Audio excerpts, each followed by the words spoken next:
आपने गिरमिटिया मजदूर के बारे में सुना है? जब से द क्विंट पे मैंने ये स्टोरी पढ़ी है कर्नाटका सरकार की कि उसने मजदूरों की ट्रेन कैंसिल करवाने का आदेश दे दिया है, तब से ये शब्द बार बार मेरे जहन में आ रहा है। गिरमिटिया मतलब जिसको इंग्लिश में इंडेंचर्ड लेबर कहा जाता है। 19th सेंचुरी में, अर्ली 20th सेंचुरी में मजदूरों को भोजपुर, बिहार, झारखंड इन इलाकों से लिया जाता था। उनसे कोई एक एग्रीमेंट के ऊपर अंगूठा लगवा लेते थे। वो सोचते थे कलकत्ता जा रहे हैं, जाके पहुंचते थे ट्रिनिडाड, फिजी, कहीं दूर कीनिया में, कुछ श्रीलंका में जाते थे और उन्हें फिर एक स्लेव लेबर की तरह इस्तेमाल किया जाता था। एग्रीमेंट जो भी कहता था, उन्हें मजदूर की तरह शोषण किया जाता था। ये करने से पहले वो जो एग्रीमेंट साइन करते थे, वो एग्रीमेंट बन गया मजदूरों की भाषा में गिरमिट। उससे निकला गिरमिटिया मजदूर। कर्नाटका सरकार ने ये जो आदेश जारी किया है, ये और क्या है? मजदूरों को बंद करके हम रखेंगे, खाना नहीं देंगे, मजदूरी नहीं देंगे, बाहर जाने के लिए ट्रेन नहीं देंगे, फिर जब ट्रेन का अरेंजमेंट हो जाएगा तो किराया मांगेंगे, और जब किसी तरह से मजदूर किराया इकट्ठा करके तैयार हो जाएगा जाने के लिए तो हम ट्रेन बंद करवा देंगे। अगर ये बंधुआ मजदूरी नहीं है तो और क्या है? मॉडर्न डे स्लेवरी है, और नहीं तो क्या कहा जाए इसे। क्विंट की रिपोर्ट में जो चिट्ठी रिलीज की गई है, ये Manjunath Prasad ji IAS officer, principal secretary की, वो चिट्ठी साफ साफ कहती है कि उन्होंने रेलवे से रिक्वेस्ट किया था हर रोज 2 ट्रेन बेंगलुरु से दानापुर बिहार के लिए चलाई जाए, यानी कि उसकी आवश्यकता थी।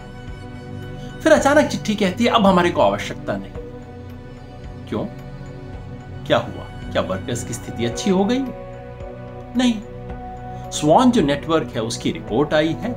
रिपोर्ट बता रही है कि जो माइग्रेंट लेबर हैं उनमें से 78% को उनके मालिकों ने एक भी पैसा नहीं दिया है। 16% को थोड़ा बहुत दिया गया है। सिर्फ 8% को जो उनके वेजेस थे वो इस दौरान में दिए गए हैं। बताती है कि 3/4 से ज्यादा के पास 300 रुपया से अधिक नहीं है। बताती है कि अधिकांश लोगों के पास 2 दिन का सिर्फ खाना है। सब वापस जाना चाहते हैं। तो बीच में क्या हुआ?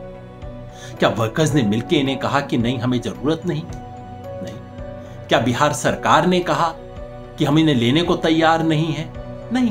बिहार सरकार कहती है हम तो रिएम्बर्स करने को तैयार हैं पैसा। क्या कोरोना वायरस की प्रॉब्लम है? नहीं, उसके लिए परमिशन हो चुका था, प्रोसीजर बन चुके थे। रिपोर्ट बताती है कि खेल क्या है। मुख्यमंत्री की मीटिंग हुई बिल्डर्स के साथ, रियल एस्टेट वालों के साथ। अनुमान लगा सकते हैं कंस्ट्रक्शन के मालिकों ने क्या कहा होगा। अरे हमारे मजदूर को भेज रहे हो, ये चले गए तो काम कौन करेगा? अब कर्नाटका का खुद का मजदूर खाली बैठा है इस टाइम, शायद वो भी काम करने को तैयार होगा, लेकिन वो सस्ते में नहीं मिलेगा। सो मजदूर चाहिए, सस्ता मजदूर चाहिए, बिना शर्त पे काम करने के लिए तैयार मजदूर चाहिए। लेकिन उस मजदूर को हम खाना नहीं देंगे, उसको पगार नहीं देंगे, उसका ध्यान नहीं रखेंगे, लेकिन वो मजदूर कहीं बच के भाग ना जाए, उसके लिए हम ट्रेन बंद करवाएंगे। अगर ये स्लेवरी नहीं है मॉडर्न डे डेमोक्रेसी के अंदर, तो और क्या है? कहां है न्याय व्यवस्था? कहां है वो कानून जो कहता है कि हर ऐसे व्यक्ति को, हर माइग्रेंट लेबर को वापस घर आने के लिए किराया मिलना चाहिए? इस देश का कानून कहता है। कहां है सुप्रीम कोर्ट? क्या आप और मैं इस आधुनिक गिरमिटिया मजदूर की व्यवस्था को चलने देंगे?